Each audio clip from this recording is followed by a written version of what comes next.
BC రిజర్వేషన్ల సాధన కోసం July 17న రైలు రోకోకు పిలుపునిచ్చామన్నారు BRS MLC కవిత. ప్రధాని దగ్గరకు అఖిల పక్షాన్ని తీసుకెళ్తామన్న సీఎం మాత్రం ఇంకా స్పందించలేదని అన్నారు.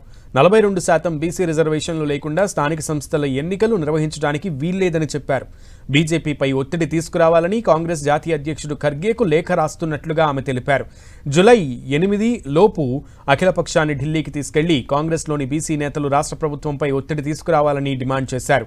బీసీ రిజర్వేషన్ల కోసం బీఆర్ఎస్ సహకరిస్తుందని చెప్పిన ఆమె బనకచర్ల విషయంలో ప్రభుత్వం మెతక వైఖరి కరెక్ట్ కాదన్నారు.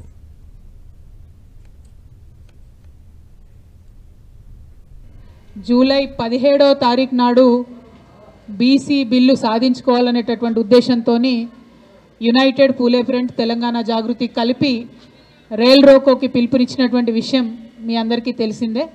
బీసీ బిల్లు రాష్ట్రం నుంచి పాస్ అయ్యి రాష్ట్రపతి గారి దగ్గర కేంద్రంలో ఉన్నది.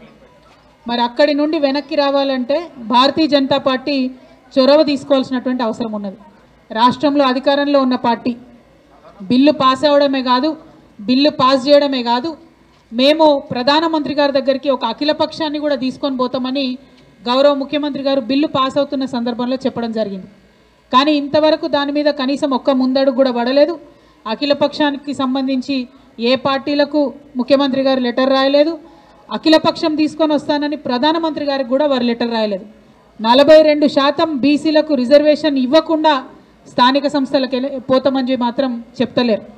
మల్లికార్జున్ ఖర్గే గారు నేను డిమాండ్ చేస్తూ ఉన్నా, 42% బీసీలకు రిజర్వేషన్ లేకుండా ఎట్టి పరిస్థితుల్లో స్థానిక సంస్థల ఎన్నికలు నిర్వహించడానికి వీల్లేదు.